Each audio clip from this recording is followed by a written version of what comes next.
6వ వచనం చదువుకుంటాం. మరియు ఆ సింహాసనుట స్ఫటికమును పోలిన గాజు వంటి సముద్రమునటుండెను. ఆ సింహాసనపు మధ్యను సింహాసనము చుట్టూను ముందు వెనుక కన్నులతో నిండిన 4 జీవులుండెను. ప్రార్థన చేసుకుందాం. ప్రేమగల తండ్రి, కృప కలిగిన దేవ, ఈ పరిశుద్ధమైన ఘనమైన శ్రేష్టమైన ఉన్నతమైన నామాన్ని బట్టి స్తోత్రాలు. దయగల మా తండ్రి, మమ్మల్ని ప్రేమించి దేవ లోకంలో నుండి ప్రత్యేకపరిచి ఇలాగ తండ్రి మీ పాదాల చెంతకు వచ్చే భాగ్యం ఇచ్చినందుకే స్తోత్రాలు. మీ లేఖనాల్లో సెలవిచ్చిన రీతిగా దేవ తండ్రి మీరు సమస్తాన్ని కూడా సృష్టించినటువంటి దేవుడుగా మాకున్నారు. వర్తమాన భూత భవిష్యత్తు కాలంలో ఉండే దేవుడవు, సర్వాధికారి. అందుకే స్తుతిస్తున్నావు తండ్రి. యుగ యుగములు జీవించినటువంటి దేవుడుగా మరి 4 జీవులు, 8 పెద్దలు, కోట్ల కొలది దూతలు నిన్ను ఆరాధిస్తూ మీ నామాన్ని పూజిస్తూ ఉండగా మీకే వందనములు చెల్లిస్తూ ఉన్నాము తండ్రి. నన్ను కూడా మీరు జ్ఞాపం చేసుకొని ఇలాగ తండ్రి మీ పాదాల చెంతకు వచ్చే భాగ్యం చెందగా స్తోత్రాలు.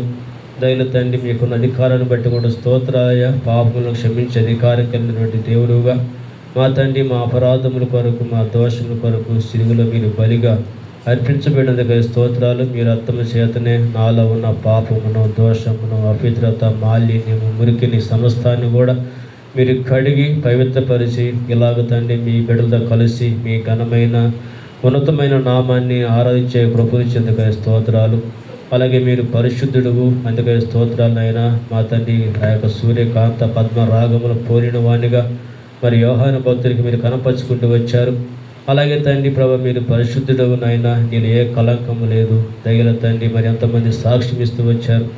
అందుకని నేను స్తుతిస్తున్నావు తండ్రి. నేనైతే అపవిత్రుడను, నన్ను కూడా మీ సిలువ రక్తంతో కడిగి పవిత్రపరిచి ఇలాగ తండ్రి ఆరాధించే ప్రభునిచ్చారు. మీకు వందనాలు చెల్లిస్తూ ఉన్నాము తండ్రి. మీరు వాగ్దాన నిబంధనలు నెరవేర్చే దేవుడుగా, నిబంధనలు నెరవేర్చే దేవుడుగా ఉన్నందుకే స్తోత్రాలు.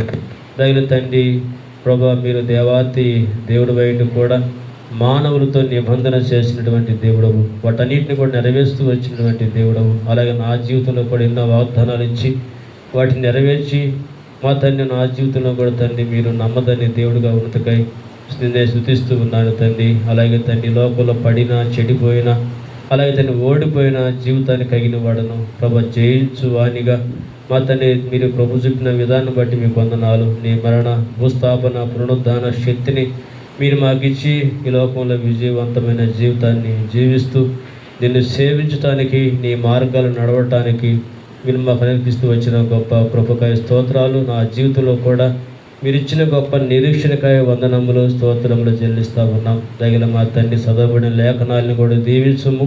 చేరువచ్చిన మా అందరితో కూడా మీరే మాట్లాడండి. మా వ్యక్తిగత జీవితాలను మీ వాక్య పెరుగులో సరి చేసుకొని చక్కపరుచుకొని యోగ్యంగా పాలు పంపులు పొందుటకు సహాయం చేయండి. ఈ సమయాన్ని దీవించమని మీ కృపను కోరుకుంటూ మీకే వందనములు చెల్లించుకుంటూ ఈ అభిషేకాన్ని కోరుతూ మా రక్షకుడైన యేసు క్రీస్తు వారి నామం పేరిట ప్రార్థించి స్తుతించి వేడుకుంటున్నాము తండ్రి.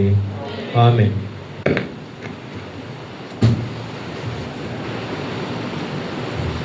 ఈ చదువుకున్నటువంటి భాగంలో మనకి జీవుల గురించి ఇక్కడ మనకి తెలియజేయబడతా ఉంది. 4వ అధ్యాయము చాలా సందర్భాల్లో ఉంది, కానీ ఇక్కడ చదువుకున్న భాగంలో మరి 6వ వచనాన్ని మనం చూసినప్పుడు ఆ సింహాసనపు మధ్యను సింహాసనము చుట్టూను ముందు వెనుక కన్నులతో నిండిన 4 జీవులుండెను అనే మాట ఇక్కడ రాయబడతా వచ్చింది.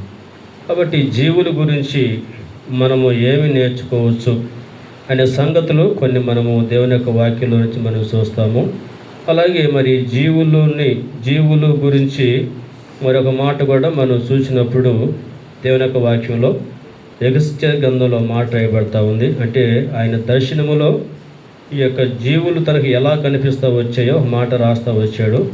చూద్దాము. యెహెజ్కేలు గ్రంథంలో నుంచి ఒక మాట మనం జ్ఞాపం చేసుకుంటే, యెహెజ్కేలు గ్రంథము 10వ అధ్యాయము 20వ వచనంలో మాట ఉంది. యెహెజ్కేలు గ్రంథంలో నుంచి యెహెజ్కేలు 10వ అధ్యాయము 20వ వచనంలో నుంచి మాట చదువుదాం.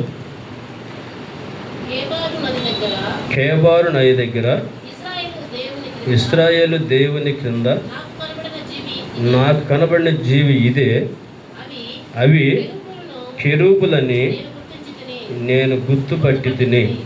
కాబట్టి ఇక్కడ మనం జ్ఞాపం చేసుకుంటే యెహెజ్కేలుకి ఒక దర్శనంలో చూస్తూ వచ్చాడు, మరి ఇశ్రాయేలు దేవుడి కింద నాకు కనపడిన జీవి ఇదే, అవి ఎలాగున్నాయంట, కెరూబులని నేను గుర్తుపట్టి తిని అంటా ఉన్నాడు. సో ఇక్కడ జీవుల గురించి మనకు అర్థమవుతున్న ఒక మాట ఏంటంటే కెరూబుగా మనం వీటిని గుర్తుపట్టగలం. కాబట్టి మరి యొక్క కెరూబులు గురించి మరి అక్కడే మరొక మాట కూడా ఉంది. 21వ వచనంలో ఒక్కొక్క దానికి 4 ముఖములను 4 రెక్కలను ఉండినని రాయబడుతూ వచ్చింది. సరే, మరొక చోట 6 రెక్కలు అని కూడా రాయబడుతూ వచ్చింది. సరే, ఇలాగా 4 జీవులు ఉన్నాయి. మరి జీవుల గురించి మనకి తెలియపరుస్తూ వచ్చిన మాట ఏంటంటే ఇవి కెరూబులని మరి యెహెజ్కేలు గుర్తుపెట్టినట్టుగా ఇక్కడ మనం చూస్తూ ఉన్నాం. కాబట్టి అలాగే 10వ అధ్యాయం 12వ వచనంలోనే అక్కడ మాట కూడా ఉంది. చూడండి, 12వ వచనంలో ఆ 4 కెరూబుల యొక్క శరీరములను, వీపులను, చేతులను, రెక్కలను ఆ చక్రము చుట్టూను కన్నులతో నిండి ఉండెను. సరే, ఇంకా చాలా విషయాలు ఉన్నాయి. ఇక్కడ కన్నులతో కూడా ఏం చేస్తున్నాయంట, నిండి ఉండెను. వాటికి జీవులకి ఏమున్నాయి, కన్నులు కూడా ఉన్నాయి. కాబట్టి కళ్ళు ఉన్నాయి కాబట్టి ఆ దేవుని యొక్క ముఖాన్ని చూడలేక అవేం చేస్తూ ఉన్నాయి, ఆ రెక్కలతోటి కప్పుకుంటూ ఉన్నాయి. అంటే దేవుని యొక్క మహిమను జీవులు కూడా చూడలేకపోతున్నాయి. అంటే ఇంకా మానవ మాత్రమైన మనము చూడటము అది సాధ్యము కాదని చెప్పాలి కదా. అలాంటి మహిమ గల దేవుడిగా మనము గుర్తించవచ్చు. సరే, ఇక్కడ కెరూబుల గురించి ఒక మాట మనం చూస్తే నిర్గమకాండంలో కూడా మాట చూద్దాం. నిర్గమకాండము 25వ అధ్యాయంలో నుంచి, నిర్గమకాండము 25వ అధ్యాయంలో నుంచి 18వ వచనం నుంచి కొన్ని వచనాలు చదువుదాం మనము. మరియు 2 బంగారు కెరూబులను చేయవలను, కరుణాపీఠం యొక్క 2 కొనలను నగిషి పనిగా చేయవలను. ఈ కొనను ఒక కెరూబును, ఆ కొనను ఒక కెరూబును చేయవలను. కరుణాపీఠమున దాని 2 కొనల మీద కెరూబులను దాంతో ఏకాండముగా చేయవలను. ఆ కెరూబులు పైకి విప్పిన రెక్కలు గలవై ఆ కరుణాపీఠమును రెక్కలతో కప్పుచుండగా వాటి ముఖములు ఒంటొంటికి ఎదురుగా నుండవలను. ఆ కెరూబులు ముఖములు కరుణాపీఠం తట్టు నుండవలను. నీవు ఆ కరుణాపీఠం ఎత్తి ఆ మందసము మీద నుంచవలను. నేను నీకిచ్చు శాసనములను ఆ మందసములో నుంచవలను. అక్కడ నేను నిన్ను కలుసుకొని కరుణాపీఠం మీద నుండి శాసనములు గల మందసం మీద నుండి 2 కెరూబుల మధ్య నుండి నేను ఇశ్రాయేలు నిమిత్తము మీకు ఆజ్ఞాపించు సమస్తమును నీకు తెలియజెప్పేదను. ఇది మీకు అంతా కూడా తెలిసిన విషయమే, అర్థమవుతుంది కదా. కాబట్టి ప్రత్యక్ష గుడారంలో 3 భాగాలు ఉంటాయి. మొదటిగా అక్కడ ఆవరణము, పరిశుద్ధ స్థలము, అతి పరిశుద్ధ స్థలము. అతి పరిశుద్ధ స్థలములో ఒక కరుణాపీఠం పెట్టి ఆ కరుణాపీఠం మీద అటు ఇటు 2 కెరూబులను చేయమని దేవుడు ఇక్కడ మోషేకి ఆజ్ఞాపిస్తూ వచ్చాడు. అలాగా 2 కెరూబులను బంగారంతో చేస్తూ వచ్చారు. అవి 2 కూడా ఒకదానికి ఒకటి ఎలాగున్నాయి, ఎదురుగా ఉంటాయి. అయితే ఆ మధ్య భాగంలో నుండి దేవుడు ఏమంటాడు, నేను మిమ్మను కలుసుకుంటానంట ఉన్నాడు. అక్కడ 7వ వచనం చూస్తే నేను నీకు ఇచ్చే శాస్త్రములు గల మందసములో నుంచవలను. అక్కడ నేను నిన్ను కలుసుకొని కరుణాపీఠం మీద నుండి శాసనములు గల మందసం మీద నుండి 2 కెరూబుల మధ్య నుండి నేను ఇశ్రాయేలు నిమిత్తం మీకు ఆజ్ఞాపించు సమస్తమును. కాబట్టి 2 కెరూబుల మధ్య ఆయన మరి నివసించేవాడిగా మనకి ఇక్కడ కనిపిస్తూ ఉన్నాడు. కాబట్టి దేవుడి యొక్క నివాసము కెరూబుల మధ్య అంటే దీన్ని బట్టి మనకు అర్థమవుతున్న విషయం ఏంటంటే ఈ కెరూబులు పవిత్రతను గురించి మనకి తెలియజేస్తూ ఉన్నాయి. ఎందుకంటే దేవుడు కూడా నివసించే స్థలము ఆయన చెప్పుకుంటూ వచ్చింది కదా. యెషయా గ్రంథము 57వ అధ్యాయం 15వ వచనంలో నేను మహోన్నతమైన పరిశుద్ధ స్థలములలో నివసించువాడంటూ వచ్చాడు. కాబట్టి అలాగా ఇక్కడ కెరూబులు మనకు తెలియపరుస్తున్న విషయం ఏంటంటే పవిత్రతను గురించి తెలియజేస్తూ ఉన్నాయి. అలాగే ఆ కెరూబుల మధ్య నుండి దేవుడు అక్కడ ఉండి ఆయన మరి మోషేతో మాట్లాడేవాడిగా ఉంటా ఉన్నాడు. కాబట్టి దేవుడు మరి మన జీవితంలో కూడా కెరూబులు మనకు తెలియపరిచే విషయం ఏంటంటే, కాబట్టి మరి పవిత్రంగా మనం కూడా ఉండాలని మనకు తెలియపరుస్తూ ఉన్నాయి. దేవుడు చెప్పిన మాట కూడా ఆలోచన చేస్తే, నేను పరిశుద్ధుడిని కనుక మీరును పరిశుద్ధులై యుండుడి. ఎందుకంటే ప్రభువు నివసించే స్థలము పరిశుద్ధమైన స్థలం. ఆయన పరిశుద్ధుడు కాబట్టి ఆయన నివసించే స్థలం కూడా పరిశుద్ధమైనది. కాబట్టి దేవుడు మన హృదయాల్లో కూడా నివసించాలని దేవుడు ఇష్టపడిన వాడిగా ఉన్నాడు. అందుకనే కదా మన హృదయంలో ఉన్న ఆ యొక్క అపవిత్రత, మురికి, మాలిన్యం అంతటిని కూడా ఆయన కడిగి పవిత్రపరిచి, అలాగా మన హృదయాలలో ఆయన నివసించడానికి ఆయన ఇష్టపడిన వాడిగా ఉంటా ఉన్నాడు. కాబట్టి మరి దేవుడు వచ్చి మన హృదయంలో, మనలో, మనతో కూడా నివసిస్తున్నాడంటే ఇది గొప్ప భాగ్యము కాదా? కాబట్టి అందుకనే మన జీవితాలని ఎప్పుడు కూడా పవిత్రంగా ఉండటానికి ఏం చేయాలా? పవిత్రంగా మనం కాపాడుకునే వారిగా ఉండాలి. ఎలాంటి అపవిత్రత, ఈ లోక మాలిన్యము అంటకుండా మనల్ని మనము కాపాడుకునేదానికి మనం ఎప్పుడు కూడా సిద్ధంగా ఉండాలి. ఎందుకంటే ఈ లోకం అంతా కూడా ఎలాగుందంటే మురికితో, మాలిన్యంతో నిండి ఉంది. అవును కదా? ఎటు చూసినా కూడా, ఎక్కడికి వెళ్ళినా కూడా, మరి ఎలాంటి ప్రజల మధ్యకి వెళ్ళినా కూడా అంతా కూడా అపవిత్రమైనది మనం చూస్తూ ఉన్నాం. కాబట్టి ఇలాంటి లోకంలో మన యొక్క పవిత్రతను కాపాడుకోవటం అనేది ఎంతైనా మంచిది. ఎందుకనంటే దేవుడు మనలో నివసించాలని, మనతో కూడా నివసించాలని అని దేవుడు ఇష్టపడేవాడిగా ఉంటా ఉన్నాడు. కాబట్టి ఈ లోకంలో మరి కెరూబులు మనకు నేర్పించే విషయం ఏంటంటే, మరి పవిత్రంగా జీవించాలి. దేవుని యొక్క ఉద్దేశం కూడా అదే కదా. పరిశుద్ధులు అవుటయే దేవుని యొక్క చిత్తమై ఉంటా ఉంది. కాబట్టి ఈ లోకంలో దేవుని యొక్క చిత్తం ఏంటంటే మన విషయంలో పరిశుద్ధంగా జీవించడమే ఆయన యొక్క చిత్తమై ఉంటా ఉంది. ఇంకో మాట కూడా చూస్తే 1వ దశలోని పత్రిక 4:7 పరిశుద్ధులు అవుటకే దేవుడు మనల్ని పిలిచిన కానీ అపవిత్రంగా ఉంటకు మనల్ని దేవుడు ఏం చేయలేదు, పిలవలేదు. కాబట్టి దేవుడు మనల్ని ఏర్పాటు చేసుకున్న ఉద్దేశము, రక్షించుకున్న ఉద్దేశం ఏంటంటే ఈ లోకంలో మనం పరిశుద్ధముగా జీవించాలి. మాటల్లో కావచ్చు, చూపుల్లో కావచ్చు, మన యొక్క సమస్త ప్రవర్తనలో కూడా మనం పరిశుద్ధులుగా ఉండాలని దేవుడు కోరుకునేవాడిగా ఉంటా ఉన్నాడు. అలాగుంటేనే మనం చేసే ప్రార్థన అయినా, ఆరాధన అయినా అంతే కదా, ఇవన్నీ కూడా దేవుడికి ఎలాగుంటాయి, అంగీకారంగా ఉంటాయి. దావీదు చెప్పాడు కదా మాట, 66వ కీర్తన 18 అని చెప్పాడు, నా హృదయంలో నేను పాపమును లక్ష్యము చేసినట్లా నా ప్రభు నా మనవి వినకపోవు. కాబట్టి మనం ఏంటంటే మన ప్రార్థన దేవుడు ఆలకించాలి, మనం చేసే ఆరాధన దేవుడు ఆలకించాలి, అంగీకరించాలి అని ఇలాగ మనం ఎంతో ఆశ కలిగిన వారిగా ఉంటాం. కాబట్టి దేవుడు అలాగా మన యొక్క ప్రార్థన, ఆరాధనలో ఆలకించి మనకు సహాయం చేయాలి, మనం గణపరచాలి, మహింపరచాలంటే మనం ఈ లోకంలో పవిత్రతను మనము కొనసాగించే వారంగా ఉండాలి. అందుకొరకు ఎన్నో సాధనలు కూడా లోకంలో ఉన్నాయి. ఆయన రక్తాన్ని ఉంచాడు, వాక్యం ఉంచాడు, అవును కదా. కాబట్టి వాటిని మనం ఒకవేళ ఏదైనా మురికి, మాలిన్యం అయినప్పుడు ఏం చేయాలి, ఆయన రక్తం ధరకి రావాలి. కాబట్టి అందుకనే మరి ఎఫెసీ పత్రిక 5వ అధ్యాయంలో కూడా 27లో చూస్తే సంఘము కలంకమైన, ముడతైన, మరి అలాంటిది ఏదైనా లేక అది పరిశుద్ధమైనది గాను, నిర్దోషమైనది గాను, మహిమగల సంఘముగా ఉండాలని తన నిలబెట్టాలని చెప్పేసి వాక్యమైన ఉదక స్నానమును కాబట్టి అలాగా దేవుని వాక్యమైన ఉదక స్నానం చేత మనం పవిత్రపరచడానికి ఇష్టపడతా ఉన్నాడు. ఏదైనా మురికి, మాలిన్యం అంటినప్పుడు ఆయనకు రక్తం చేత కడగబడాలి, ఆయన వాక్యం దగ్గర రావాలి, మనకు దేవుడు తెలియజేస్తాడు. కాబట్టి నీ ముఖ కాంతిలో నా రహస్యమైన పాపములు కనబడుచున్నవి అన్నాడు. అలాగా మనం సరి చేసుకొని చక్కపరుచుకొని మరలా ఈ లోకంలో పవిత్రంగా మనము జీవించే వారంగా మనం ఉండాలని ఈ యొక్క కెరూబులు మనకు తెలియపరుస్తావు. ఎందుకంటే కెరూబులు కూడా ఎంతో పవిత్రత వాటిలో ఉంటా ఉందన్నమాట. కాబట్టి దేవుడు చూశారు ఎక్కడ ఆయన నిలబడి ఇస్రాయేలు ప్రజలతో మాట్లాడకూడదు.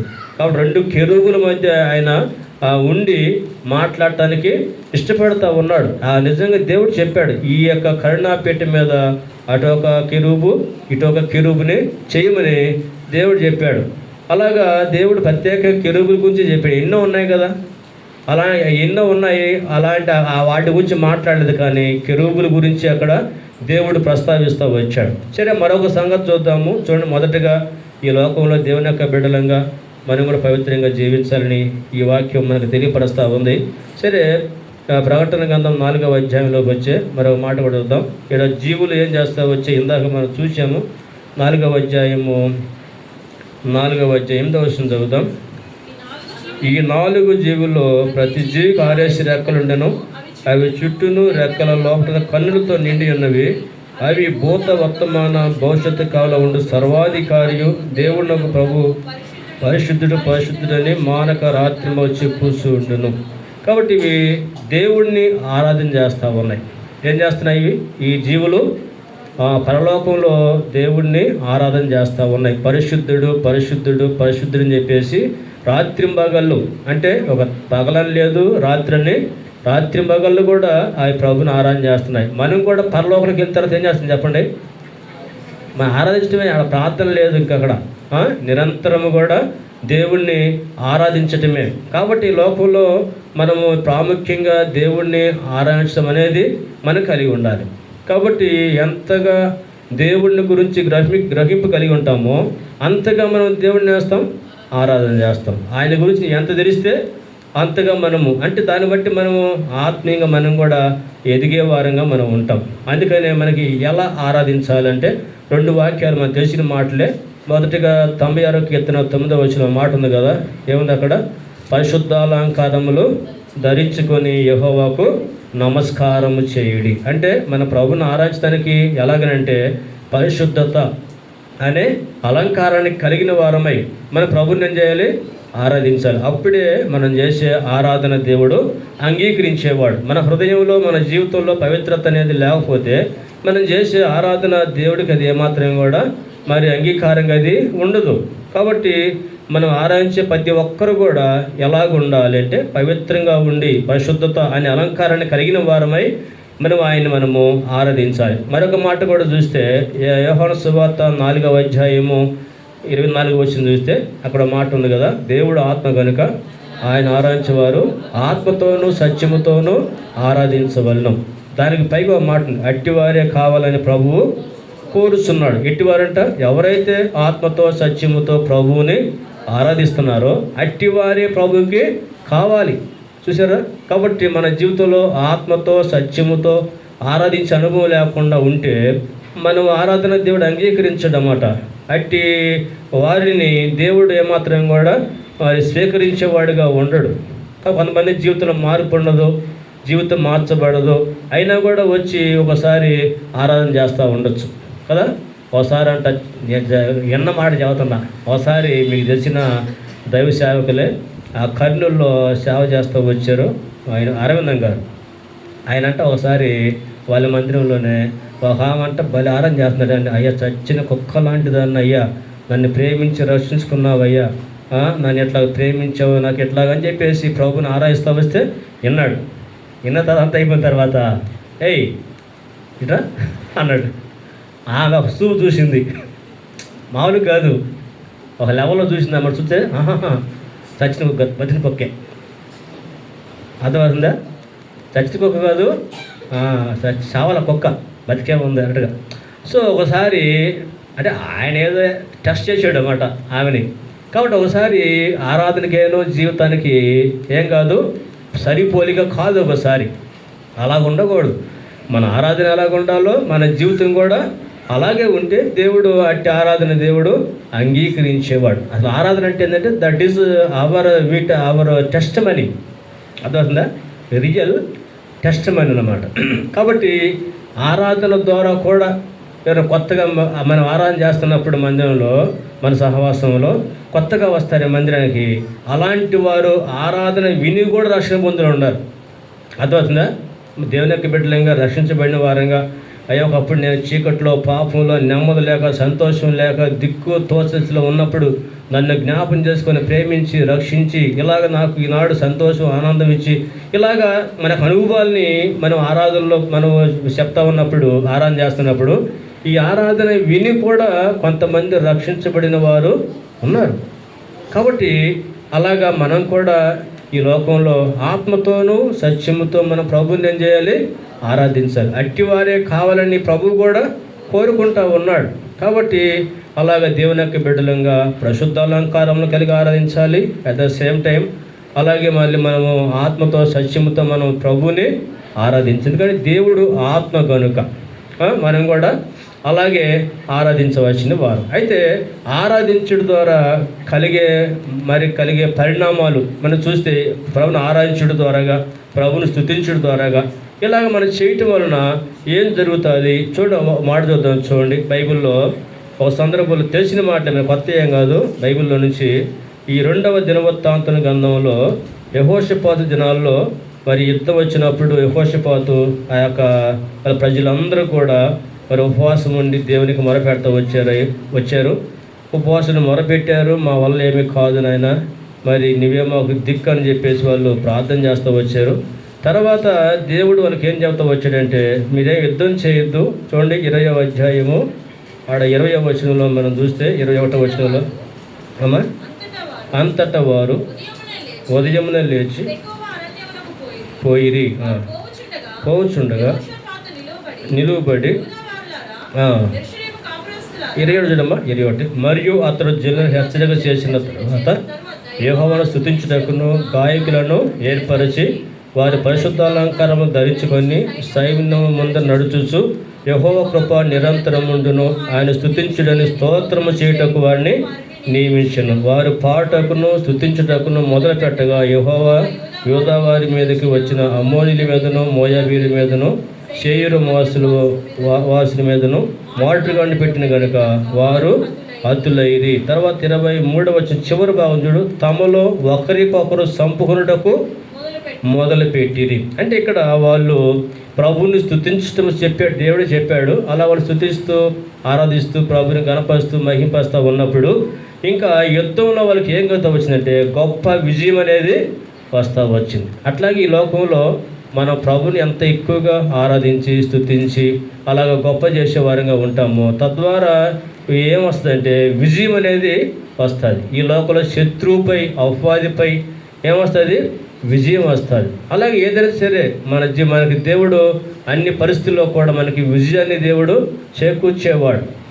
మనం చూస్తే దేవుని యొక్క వాక్యంలో ప్రార్థించే విషయంలో కూడా మాట చెబుతూ వచ్చాడు. ఫిలిప్పీ రాసిన పత్రిక 4వ అధ్యాయము 6వ వచనంలో మనం చూస్తే అక్కడ మనము దేవునిని గూర్చి చింతపడకూడదు కానీ ప్రతి విషయంలో ప్రార్థన విజ్ఞాపనముల ద్వారా కృతజ్ఞత పూర్వకముగా మీ విన్నపములు దేవునికి తెలియచేయడం. ఎలా తెలియాలంట? కృతజ్ఞత పూర్వకముగా. అంటే ప్రభుని స్తుతిస్తూ, అయ్యా నువ్వు అలా చేయగలవు, ఎలా చేస్తావు, నువ్వు నమ్మదగిన దేవుడివి, నీకు అసాధ్యమైంది కాదు, నువ్వు సమస్తముని కూడా చేయగలిగిన దేవుడివి. అంటే ప్రభుని కృతజ్ఞత పూర్వకముగా మన విన్నపాలు దేవునికి తెలియజేసినప్పుడు కింద రాశాడు, అప్పుడు సమస్త జ్ఞానానికి మించిన దేవుని సమాధానము యేసుక్రీస్తు వలన మీ హృదయములకును మీ తలంపులకును కావలి ఉండినప్పుడు హృదయంలో ఏముంటుంది? గొప్ప సమాధానం. అంటే దేవుడు నీకు సహాయం చేస్తాడు. కాబట్టి మన ప్రార్థనలకు కూడా విని దేవుడు జవాబులు ఇవ్వాలంటే, సహాయం చేయాలంటే కృతజ్ఞత పూర్వకముగా మనం దేవునికి, అంటే ఇలాగ మనం ప్రభుని ఆరాధించడం ద్వారాగా విజయం అనేది వస్తుంది. మన అక్కర్లు కూడా దేవుడు తీర్చేవాడు. కాబట్టి అందుకనే ఇక్కడ జీవులు ఏం చేస్తూ వచ్చారు? రాత్రింబాగాళ్ళు కూడా దేవుణ్ణి కొనియాడుతూ ఉన్నారు, ఆరాధించేవారుగా ఉంటా ఉన్నారు. కాబట్టి ఈ లోకంలో మనం కూడా ప్రభువుని ఆరాధించవలసిన వారంగా మనం ఉంటా ఉన్నాం. ఇలా చేయటం వల్ల ఏం కలిగింది? ఇంకో మాట చూద్దాం. చూడండి, 50వ కీర్తన చివరి వచనం చదువుదాము. అంటే ప్రభుని ఆరాధించటం వలన కలిగినటువంటి చూద్దాం. 50వ కీర్తన చివరి వచనంలో, స్తుతియాగం నర్పించువాడు నన్ను మహిమపరుచుచున్నాడు. అదే అర్థమైంది కదా? ఎవరైతే లోకల్ ప్రభుని ఆరాధిస్తున్నారో, స్తుతిస్తూ ఉన్నారో, ఆయన కొనియాడుతూ ఉన్నారో వాళ్ళు ఏం చేస్తారంటే దేవుణ్ణి మహిమపరుస్తూ ఉన్నారు. కాబట్టి అలాగా ఇలా ప్రభుని ఆరాధించడం వల్ల మనకి విజయమే రావటమే కాదు, మనం ఆత్మీయంగా మనం అభివృద్ధి చెందడమే కాదు, కానీ ఇలా దేవుణ్ణి మనము మహింపరిచే అనుభవంలోకి మనము వస్తూ ఉన్నాం. కాబట్టి అలా స్తుతి యాగం అర్పించేవాడు నన్ను మహిమపరుచుచున్నాడు. అలాగా మన జీవితంలో కూడా ఈ జీవులు నేర్పించే పాఠంగా మనము చూడగలం. సరే, మరొక మాట మనం చూద్దాము. చూడండి, ఎగెస్కేలు గ్రంథంలో నుంచి మాట చూద్దాం. ఎగెస్కేలు గ్రంథంలో నుంచి 1వ అధ్యాయము, ఎగెస్కేలు 1వ అధ్యాయము 12వ వచనంలో నుంచి మాట చూద్దాం. ఎగెస్కేలు 1:12, 1వ అధ్యాయము 12వ వచనము. అవన్నీ చక్కగా ఎదుటికి పోవచ్చుండెను, అవి వెనకకు తిరగక ఆత్మ ఏ వైపునకు పోవచ్చుండెనో ఆ వైపునకే పోవచ్చుండెను. చూసారా, ఈ జీవుల గురించి మాట్లాడుతూ ఉన్నాడు. అవన్నీ కూడా చక్కగా ఎదుటికి పోవచ్చుండెను, అవి వెనుకకు తిరగక ఆత్మ ఏ వైపునకు పోవచ్చుండెనో ఆ వైపునకే పోవచ్చుండెను. అంటే ఆత్మనివి అనుసరిస్తూ ఉన్నాయి. జీవులు వేస్తున్నాయంట, ఆత్మను అనుసరిస్తూ ఉన్నాయి. ఏమాత్రం వెనక్కి వెళ్ళలేదు, ఆత్మ ఎటు వెళ్తే అటు వెళ్తూ ఉన్నాయన్నమాట. ఏమాత్రం వెనక్కి వెళ్ళేది లేదు, పక్కకు కూడా పోయేది లేదనమాట. అట్లాగే మన జీవితంలో కూడా మనం వీటిని గురించి నేర్చుకోవాల్సింది ఏంటంటే, ఈ లోకంలో మరి ఆత్మ అన్నప్పుడు దేవుడు ఆత్మ కనుక, అవును కదా. అంటే ఇప్పుడు ఆత్మ అంటే ఎవరు? దేవుడే.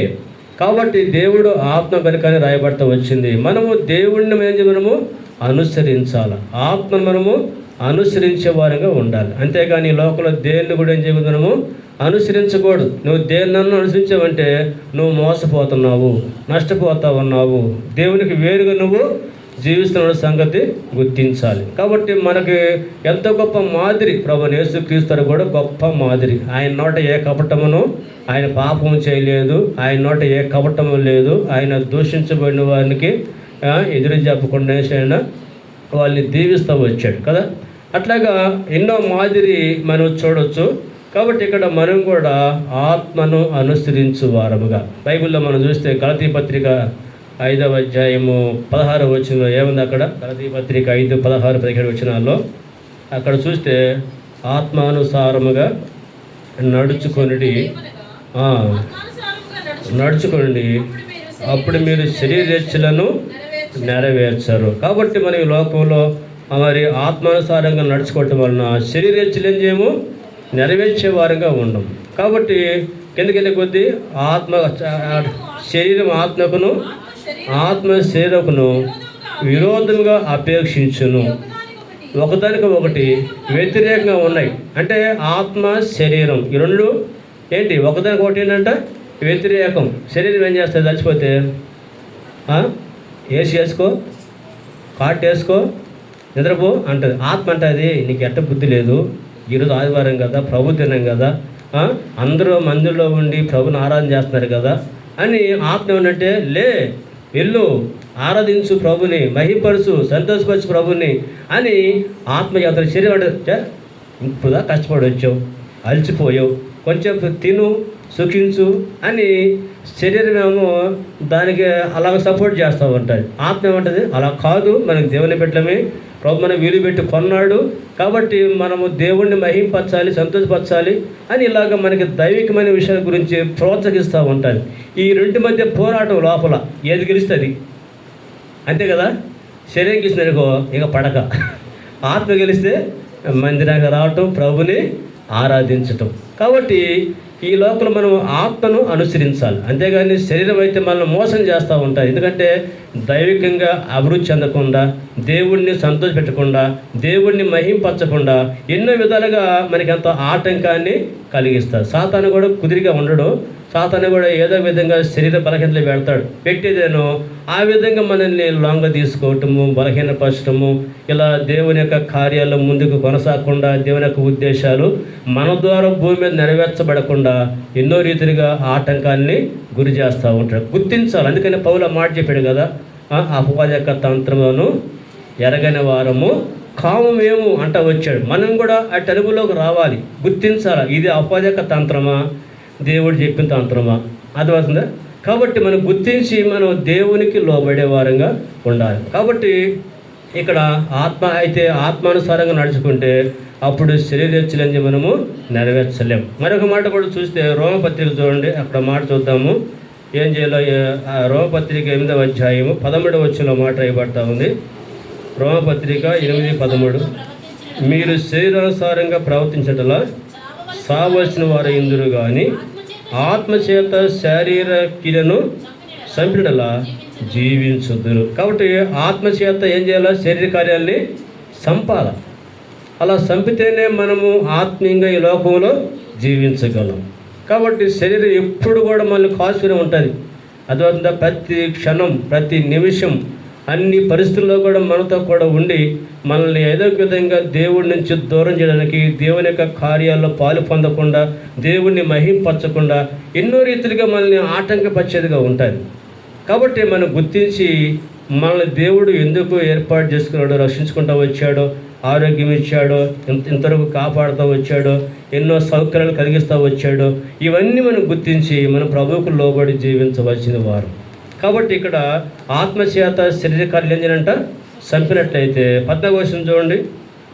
14 దేవుని ఆత్మచేత ఎంత నడిపింపబడుదురో వారందరూ దేవుని కుమారులు అనబడుదురు. కాబట్టి అందరూ దేవుని ఆత్మచేత నడిపింపబడుదురు. కాబట్టి మనం దేవుని యొక్క ఆత్మచేత ఏం కావాలా? నడిపించబడాలి. దేవుడు కూడా మనల్ని బలపరుస్తూ ఉన్నాడు, పురుకురుగా ఉంటా ఉన్నాడు. అవకాశం ఇవ్వాలి మనం కూడా, అంతేగాని మరి శరీరానుసారంగా జీవించకూడదు. ఇక శరీరానుసారంగా జీవిస్తే చూడండి, ఒక మాట వింది అక్కడే 8వ అధ్యాయము 7వ వచనం చదువుతాం. 8వ అధ్యాయము 7వ వచనము, ఏలనగా శరీరానుసారమైన మనసు దేవునికి విరోధమైనది, అది దేవుని ధర్మశాస్త్రకు లోబడదు, ఏమాత్రమును లోబడనేరదు. కాగా శరీర స్వభావం గలవారు దేవుని సంతోషపరచనేరరు. కాబట్టి శరీర స్వభావము దేవునికి విరోధమైంది. ధర్మశాస్త్రాన్ని ఏంటిది? నెరవేర్చేది కాదు, దేవుని అది సంతోషపరిచేది కాదు. కాబట్టి మనము దేవుని యొక్క బిడ్డలము, ఆయన యొక్క రత్నం చేత కడగబడిన వారము. మన మీద దేవునికి ఎన్నో ఆశలు ఉన్నాయి, లేవా? మనకు కూడా బిడ్డల్ని ఎన్నో వేలు పెట్టి కాలేజీ చదివిస్తూ ఉంటాం కదా. ఎందుకని చెప్పండి? వాళ్ళ మీద ఎన్నో ఆశలు, భవిష్యత్తులో మంచి ఉన్నతమైన స్థానంలో ఉండాలి, మనకి మంచి పేరు తేవాలి, అలాగే దేవుడిని గణపరచాలి. ఇలాగా మనకి ఎన్నో ఆశలు ఉన్నాయి వాళ్ళ మీద, అవునా కదా? అట్లాగే రక్షించబడిన మన మీద కూడా దానికి ఎన్నో ఆశలు ఉన్నాయి. ఆశలన్నీ మనం ఏం చేయాలంటే నెరవేర్చాలి. అందుకే మనల్ని దేవుడు ఇంతకాలం మనల్ని ఆత్మీయంగా పోషిస్తూ, బలపరుస్తూ, ఆయన యొక్క మార్గాలు నడిపిస్తూ ఇలాగ మనకి ఎంతగానో దేవుడు సహాయం చేస్తూ ఉన్నాడు. అలాగైతే మనం దేవుని యొక్క ఆశలను మరి నెరవేరుస్తున్నామా, వాటిని వమ్ము చేస్తున్నామా అనేది మనం గుర్తించాలి. నువ్వు బలహీనరాలువే కాదంటలా, కానీ నీకు ఆశ ఉంటే దేవుడు వేస్తాడంటే నిన్ను బలపరిచేవాడు. బైబిల్లో కూడా వాళ్ళందరూ బలవంతులేం కాదు, జ్ఞానవంతులేం కాదు. ఉన్నారా ఎవరన్నా బలవంతులా? దావీదు బలవంతుడా, జ్ఞానవంతుడా? కాదు. కానీ దేవుడు వాళ్ళని జ్ఞానవంతులుగా చేశాడు, బలవంతులుగా చేశాడు. అలా చేసి తన మహిమ కోసం దేవుడు వారిని వాడుకుంటూ వచ్చాడు. వాస్తవానికి దావీదు గొల్యాతు యుద్ధానికి వెళ్ళేటప్పుడు ఏమన్నాడు చెప్పండి? ఆయనకి అన్నీ కడతామంటే, యుద్ధ కవచాలు కడుతుంటే, ఇవన్నీ నాకేం కాదు, వాడికి అంటే యుద్ధ నైపుణ్యం లేదు దావీదుకి. అందుకని ఆయన చెప్పిన మాట ఏంటంటే, నా చేతులకు యుద్ధం నేర్పినవాడు ఆయనే, నా వేళ్లకు పోరాటమైన. కాబట్టి దేవుడు ఆయన నేర్పించాడు. ఆశ ఉంది, ఏమని? నేను దేవుణ్ణి మహింపరచాలి, సంతోషపరచాలి, మరి దేవుని కోసం నేను జీవించాలి, ఎక్కితే జెరూసలేము ఎక్కాలా, ఎక్కితే సింహాసనం ఎక్కాలి. అందుకని ప్రార్థన చేశాడు. ఏమని చేశాడు? 50వ కీర్తనలో, దేవా నేను ఎక్కలేనంత ఎత్తైన కొండ మీద నన్ను అన్నాడా? చూసారా ఎంత ఆశ ఉంది చూడండి, శక్తికి మించిన ఆశ. కాబట్టి మనకు కూడా అటు ఆశ హృదయంలో ఉంటే ఎక్కించేవాడు ఆయన. నీకు ఎక్కలని కోరుకుంటే ఎక్కించేవాడు ఆయన. మనకు ఆశ లేకపోతే ఏమెక్కుతాడు?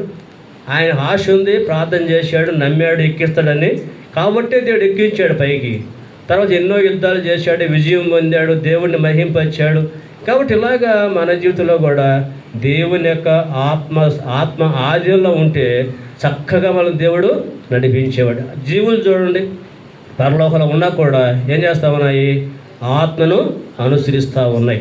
అంతేగాని తన ఇష్టానుసారంగా ఏమాత్రం కూడా ముందుకి పక్కకి వెళ్ళటం లేదు, వెనక్కి వెళ్ళటం లేదు, ఎటు పోవటం లేదు. ఆత్మనే అవి అనుసరిస్తూ ఉన్నాయి. ఇంకో మాట కూడా చూడండి, అక్కడే వాటి గురించి రాయబడిన మాట ఎహెజ్కేలు గ్రంథంలోనే అక్కడే 1వ అధ్యాయంలోనే ఒక మాట ఉండాలి. చూడండి, 1వ అధ్యాయము అంటే ఆత్మ గురించి రాయబడిన మాట కూడా మరి సేమ్ అలాగే ఉంటుంది. 1:20 చూడండి, 1:20, ఆత్మ ఎక్కడికి పోవునో అక్కడికే అది పోవలసిన వైపునకే అవి పోవుచుండెను. జీవుకున్న ఆత్మ చక్రములకును ఉండెను కనుక అవి లేవగానే చక్రములను లేచుచుండెను. కాబట్టి ఇక్కడ ఆత్మ ఎక్కడికి పోవునో అక్కడికే అది పోవలసి పోవాల్సిన వైపునకే అవి పోవచ్చుండేను. చూశారు కదా, అది క్రైస్తవ జీవితం అంటే మన చేతిలో లేదు, అర్థమవుతుందా?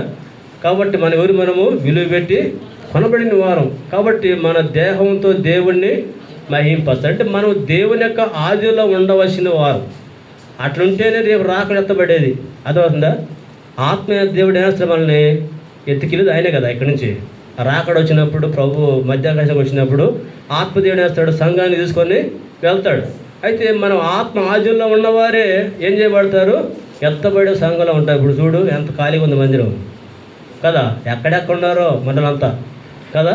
కాబట్టి దేవుని యొక్క ఆదిలో ఉంటే ఇప్పుడు వచ్చేది ఒకవేళ సండే కదా, పాప నా బిడ్డలందరూ నా మందిరంలో ఉంటారు, ఆరాధిస్తూ ఉంటారు, చక్కగా ఉంటారు, సిద్ధంగా ఉంటారు అని చెప్పి వస్తే ఏమవుతుంది?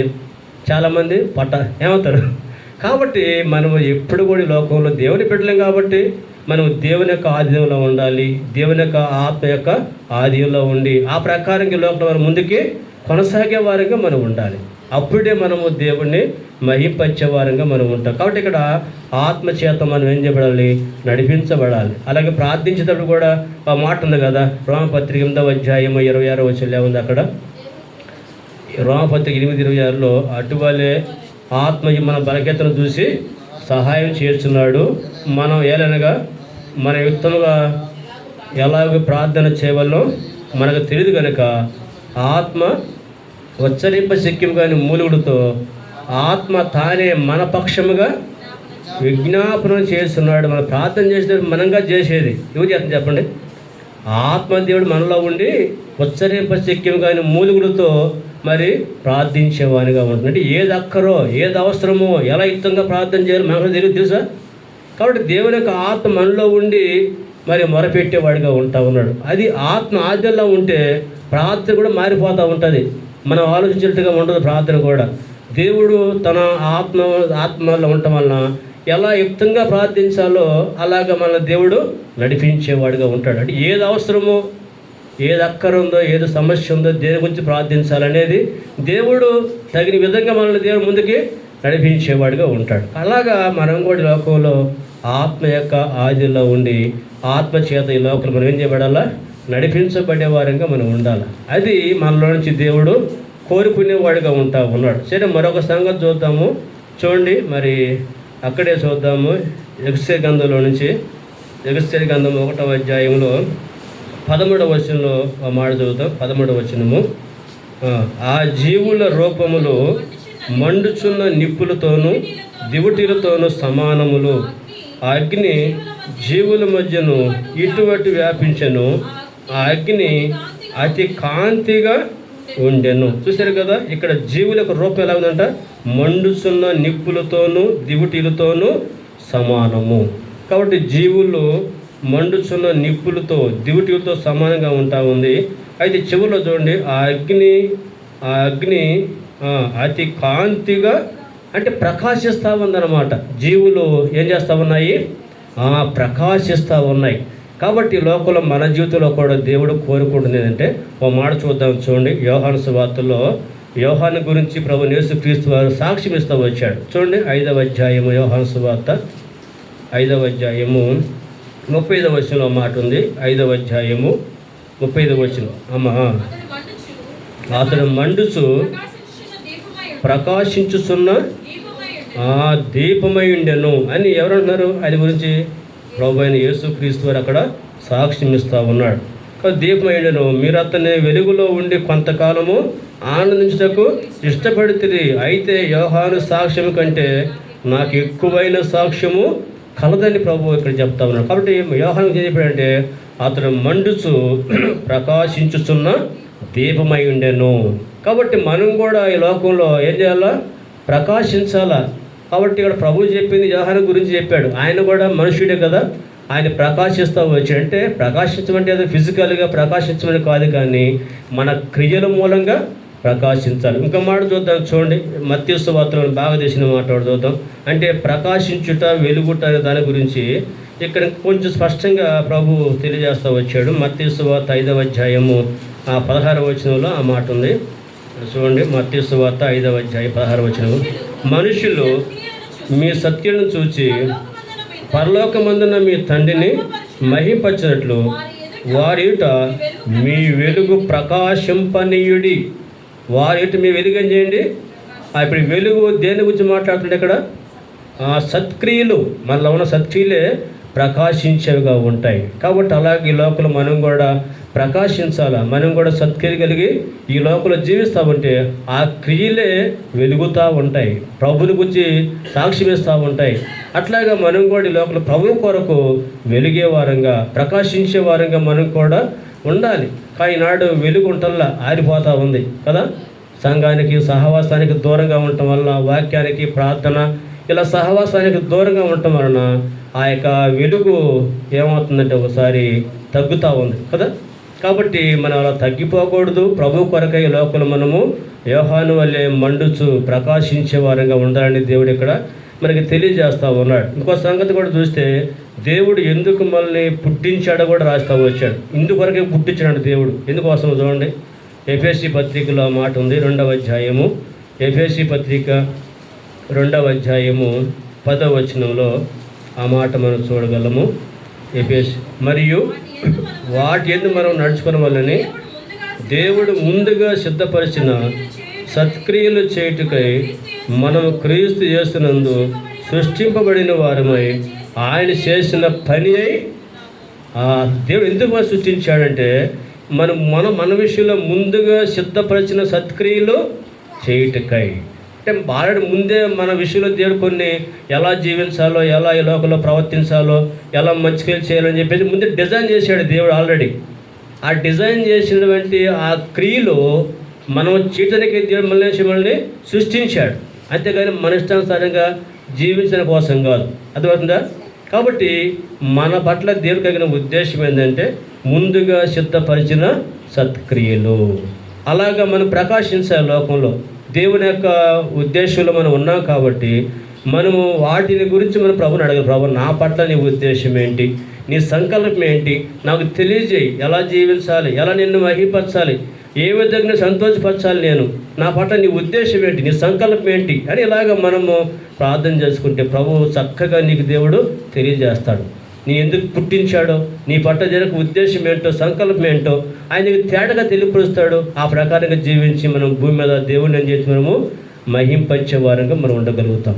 కాబట్టి అలాగా మనము ప్రార్థించుకోవాలి, తెలుసుకోవాలి, ముందుకు వెళ్ళాలి. సత్క్రియలు అంటే మనం తెలిసిన మాట చూస్తే మత్తయి సువార్త 25వ అధ్యాయంలో ఆ పరలోకంలో అక్కడ జరుగుతున్న సంభాషణ, యెహోవా వలన ఆశీర్వదించబడిన వాళ్ళారా అని మాట్లాడుతూ ఉన్నప్పుడు మత్తయి సువార్త 25వ అధ్యాయంలో ఆడ కుడివైపున గొర్రెలను చూసి ఒక మాట అంటూ ఉన్నాడు. చూడండి, 25వ అధ్యాయము మత్తయి సువార్త 25వ అధ్యాయం తీసారా?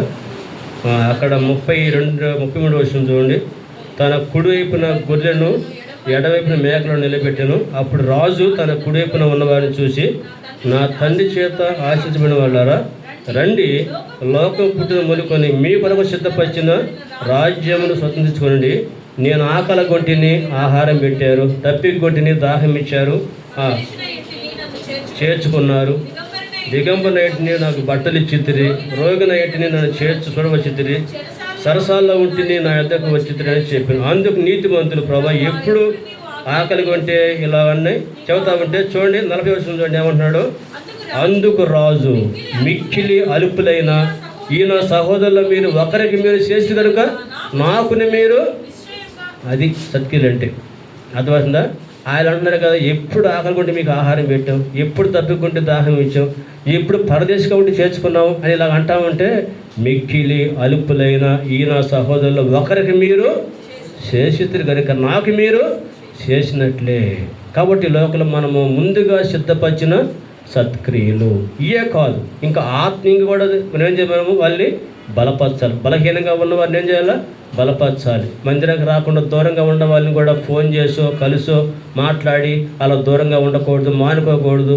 ప్రభుకు లోబడాలా, ప్రేమించాలా, ఆసక్తి లేకుండా చెప్పేసి అలాంటి వారిని మంచి దగ్గర ఏం చేయాలి, మనము తీసుకొని రావాలా. ఇవే సత్క్రియలు అంటే. ఇదే ప్రకాశించడం అంటే. నీ మూలంగా ఆత్మ ఏమవుతుంది, వెలిగించబడతా ఉంది కదా. ఒకసారి నాకెందుకులే, ఒకసారి మనమే చల్లకపోతే ఇంక మిగతా వాళ్ళు వెలిగిస్తాం మనం. అంతే కదా. వెలిగే తార ఏం చేస్తుంది అంటే వెలిగే ఆ కొవ్వొత్తి ఏం చేస్తుంది, ఆరిపోయిన వాటిని వెలిగించిద్ది. ఆరిపోయిన కొవ్వొత్తి ఏం చేస్తుంది, వెలిగించిద్దా? అంతే. నువ్వు వెలుగుతూ ఉంటే ఆరిపోయిన వారిని ఏం చేస్తావు, వెలిగించగలుగుతాం. అదే మనం కానీ ఆరిపోతే వెలిగించలేం కదా. కాబట్టి మనం వెలుగుతూ అనేకులను ఏం చేయాలి, మనము వెలిగించే వారంగా మనం ఉండాలి. రేపు పరలోకానికి వెళ్ళిన తర్వాత మరి మనకు బహుమానం పొందుతాం కదా. ఎట్లాగా? ఈ లోపల ప్రభు కోసం జీవిస్తే కదా. ఆ సత్క్రియలు అలా ప్రభు కోసం జీవిస్తేనే అక్కడ మనం చేసిన ఆ పరిచర్ని బట్టి బల నమ్మకమైన మంచి దాసుడా, నీకు ఇచ్చిన తలాంతులు వరాలని ఉపయోగించావు రా అని నీకు దేవుడు ఇస్తాడు. ఇక్కడ ఏం చేయకపోతే అక్కడ మనం ఏం పొందగలమా? ప్రేక్షకులా చూస్తామే, అంతే కదా. అందరు తీసుకుంటా ఉంటే మనం చూస్తూ ఉంటాం అంతే. ఇంకా అలా ఉండకూడదు. మనం కూడా వాళ్ళు వల్లే మనం కూడా మంచి మంచి బహుమానాలు, దేవుడు నాకు ఇచ్చిన ఆ యొక్క కిరీటాలు మనం కూడా ఏం చేయాలా, మరి పొందే వారంగా మనం ఉండాలి. అలా పొందాలంటే ఈ లోకంలో ఉన్నప్పుడే మనం వెలుగుతూ వెలిగిస్తూ ప్రభు కొరకు జీవించే వారంగా మనము ఉండాలి. నీ ఇంట్లో లేరా ఆరిపోయిన వాళ్ళు లేరా? నీ బంధువులు లేరా? స్నేహితులు లేరా? నీతో పనిచేసే వాళ్ళు లేరా? నీ ఇంటి పక్కన లేరా? ఇంటి ముందు లేరా?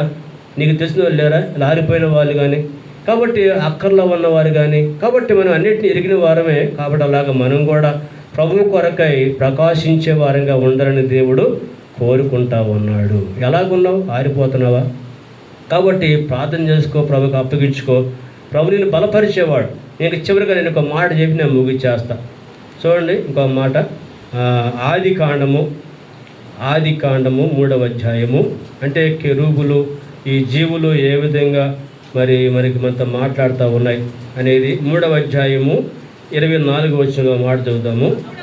అప్పుడు ఆయన ఆదాముని వెళ్ళగొట్టి ఏదైనా తోటకు తూర్పు దిక్కున కెరూబులను జీవవృక్షమునకు పో మార్గమును కాల్చుటకు ఇటు అటు తిరుగుతున్న ఖడ్గ జ్వాలను నిలువబెట్టాను. కాబట్టి ఇక్కడ ఆదాముని ఏదైనా తోటలోంచి వెళ్ళగొట్టిన తర్వాత ఏం చేశాడు? ఆ ఏదైనా తోటని కాయటానికి ఎవరు పెట్టాడు? కెరూబులను కూడా పెట్టాడు. అంటే దేవుడు కెరూబులకి పని అప్పగిస్తూ ఉన్నాడు. కాబట్టి దేవుని యొక్క పనిలో ఉన్నాయి ఏంటయ్యి? కెరూబులు. కాబట్టి ఈనాడు నీవు నేను ఎక్కడ ఉండాలా? దేవుని యొక్క పనిలో ఉండాలా. అప్పగించాడు నీకు పని. కాబట్టి దేవుడు నీకు తలాంతులు ఇచ్చాడు, సామర్థ్యం ఇచ్చాడు. అయితే వాటిని ప్రభు కొరకై ఏం చేయాలంటే వినియోగించాలి. మనం కూడా అప్పగించిన పనిని నమ్మకంగా చేయగలగాలి. అదే కదా ఇందాక చెప్పినట్టుగా మరి బల నమ్మకమైన మంచి దాసుడ. సరే, కెరూబులు ఏ విధంగా వాడుకున్నాడు ఒక్క మాట చూద్దాం బైబిల్లో. చూడండి, అంటే ఇక్కడ కాపలా పెట్టాడు, అదొకటి. రెండవది 18వ కీర్తనలో మాట చదువుదాం. 18వ కీర్తనలో నుంచి ఒక మాట చదువుదాం. చూడండి, 18వ కీర్తన 6వ వచనం చదువుదాం. 18వ కీర్తన 6వ వచనము. నా శ్రమలో నేను యెహోవాకు మొరపెట్టి తిని, నా దేవునికి ప్రార్థన చేసి తిని, ఆయన తన ఆలయంలో ఆలకించి నా ప్రార్థన అంగీకరించాను. నా మొర్ర ఆయన సన్నిధిని చేరి ఆయన చెవులు చూచాను. ఆ తర్వాత 10వ వచనం చదువుదాం. కెరూబు మీద ఎక్కి ఆయన ఎగిరి వచ్చాను, గాలి రెక్కల మీద ప్రత్యక్షమాయను. అంటే ఈయన శ్రమలో ఉండి మొరపెట్టాడు. ఎవరు? దావీదు. మొరపెట్టి దేవుడు చేశాడు, ప్రార్థన అంగీకరించాడు, విన్నాడు ప్రార్థన. వీనేం చేశాడంటే ఆయన కెరూబు మీద ఎక్కి వస్తున్నాడు. ఎవరి కోసము? దావీదు రక్షించడం కోసం. చూడండి, కెరూబు మీద ఎక్కి ఆయన ఎగిరి వచ్చాను, గాలి రెక్కల మీద ప్రత్యక్షమైన. తర్వాత 16 చూడండి, అక్కడ 16వ వచనంలో, ఉన్నత స్థలము నుండి చెయ్యి చాపి ఆయన నన్ను పట్టుకొని మహా జలరాశుల నుండి తీసాను. బలవంతులకు భగవాన్ నన్ను ద్వేషించువారు నాకంటే బలిష్టంగా వారి వశం నుండి ఆయనను రక్షించాను. చూసారా, దేవుడు కెరూబుని ఉపయోగించుకున్నాడు. దేనికి? దావీదు ప్రార్థన చేసినప్పుడు దావీదు రక్షించడానికి కెరూబు మీద దగ్గర వచ్చాడు. అలాగే నువ్వు నేను కూడా ప్రభుకి ఏం చేయాలా? ఉపయోగపడాలి. నీ విషయంలో కూడా దేవుడు కోరుకుంటున్నాడు, నాకు నువ్వు కావాలి, నేను వాడుకుంటాను, నీ ద్వారా పనుంది నాకు అని చెప్పేసి మన విషయంలో కూడా దేవుడు అలాగా కెరూబుని ఏ విధంగా ఉపయోగించుకుంటా ఉన్నాడో మనల్ని కూడా దేవుడు ఉపయోగించడానికి ఇష్టపడతా ఉన్నాడు. నీకు ఎవరైనా కావచ్చు, నువ్వు రక్షణ పొందింటే చాలు. అర్థమవుతుందా? నువ్వు రక్షణ పొందుండి దేవుని బిడ్డగా చేయబట్టే చాలు, నిన్ను తన మహిమ కోసం దేవుడు వేస్తాడు, వాడుకునేవాడు. బైబిల్లో ఎంతమంది లేరు? బలహీనులు, చదువులేని వారు లేరా? ఉన్నారు లేదా? పేతురికి ఏమైనా చదవచ్చా? రాదు కదా. ఏ విద్య లేని పామరులు ఏం చేశారు? భూలోకాన్ని అంత శక్తినిచ్చాడు, అంత సామర్థ్యం ఇచ్చాడు. అట్లాగే మనల్ని కూడా దేవుడు బలపరిచి తన మహిమ కోసమైనా వాడుకునేవాడు. మన ముందు ఎంతో పరిచర్య ఉంది. ఏది నెల్లూరు పట్టణంలో రక్షణ లేని వారు లేరా? ఉన్నారు లేదా? మా ఇంట్లో లేరా? బంధువులు లేరా? స్నేహితులు లేరా? పక్కన లేరా? ఎక్కడ లేకున్నారు? ఎటు చూసినా కూడా నాశనానికి వెళ్ళేవారు ఎంతోమంది ఉన్నారు. వారి విషయంలో మనకి పట్టింపు ఉండాలి, బాధ్యత ఉండాలి, ప్రార్థించాలా, ప్రకటించాలా ప్రభుని గురించి. ఇలాగ దేవుని యొక్క కార్యకలాపాల్లో మనం పరిగెత్తే వారిగా ఉండాలి. ప్రభు నీకు సహాయం చేస్తాడు. నీకు ఆశ ఉంటే చాలు, ప్రభు నిన్ను బలపరిచి తన మహిమ కోసం దేవుడు వాడుకునేవాడు. కాబట్టి ఈ సమయంలో మనం బల్ల పాలు పొందేదానికి ముందుగా ఒక్కసారి మన వ్యక్తిగత జీవితాన్ని పరిశీలన చేసుకుందాం. నిజంగా ఆ జీవులు ఏ విధంగా ప్రభు కొరకై జీవిస్తున్నాయో అలా మనం జీవించగలుగుతున్నామా లేదా? మొదటిగా పవిత్రమైన జీవితం మనం చూస్తూ వచ్చాం. అలాగే ప్రభువుని, దేవుణ్ణి ఆరాధిస్తూ ఉన్నారు, ఆత్మని అనుసరిస్తూ ఉన్నారు. ఆ తర్వాత మరి ప్రకాశించేవారుగా ఉంటా ఉన్నారు. అలాగే దేవుని యొక్క పనిలో ఉంటా ఉన్నారు. కాబట్టి ప్రభు కోరుకున్నాడు, నాకు కావాలి. కాబట్టి మనల్ని కూడా అడుగుతున్నాడు దేవుడు, నువ్వు నాకు కావాలి. కాబట్టి మన శక్తి కావాలి, అలాగే మన జ్ఞానం కావాలి, అలాగే మన యొక్క ధనం కూడా కావాలి దేవునికి. అవును కదా? ఇచ్చింది ఆయనే కదా. ఆరోగ్యం ఇచ్చింది ఆయనే, అవును కదా? జ్ఞానం ఇచ్చింది ఆయనే, అలాగే మనకి ఏదైనా ప్రొవైడ్ చేసినంత కూడా ఆయనే. ఇచ్చిన ఆయనకి ఏం చేయాలి? మనము ఇవ్వగలగాలి. అలా మనం ప్రభుని లోకంలో మహింపరచాలి. అలాగైతే అలా మహింపరచగలుగుతున్నామా అనేది ఒక్కసారి మన జీవితాల్లో పరిశీలన చేసుకుని ప్రభుకు అప్పగించుకుందాం. ప్రార్థన చేసుకుందాం. మోకరించండి. మనం బల్ల పాలు పొందేదానికి ముందుగా ఒక్కసారి విన్న వాక్య భాగాలను బట్టి మనం అప్పగించుకుందాం. ప్రభు బలహీనుడు కాదు, ప్రభు అసమర్థుడు కాదు. కాబట్టి తప్పకుండా మనల్ని బలపరిచి వాడుకునేవాడు. కాబట్టి యవనస్తులు కూడా ఇంకా మీరు రక్షణ పొందకుండా పాపులను కొనసాగుతూ ఉంటే అది మీకు ఏమాత్రం కూడా క్షేమం కాదు. మీ జీవితాలు కట్టుకోవాలంటే, మంచి భవిష్యత్తు పొందాలంటే తప్పకుండా మన జీవితాన్ని దేవునికి అప్పగించాలి. అప్పుడే నాకు వేరుగా ఉండి మీరేమీయో చేయలేరు. కాబట్టి ప్రభువులో ఉండి ఏదైనా చేయగలం. ప్రార్థన చేసుకుందాం. మోకరించండి.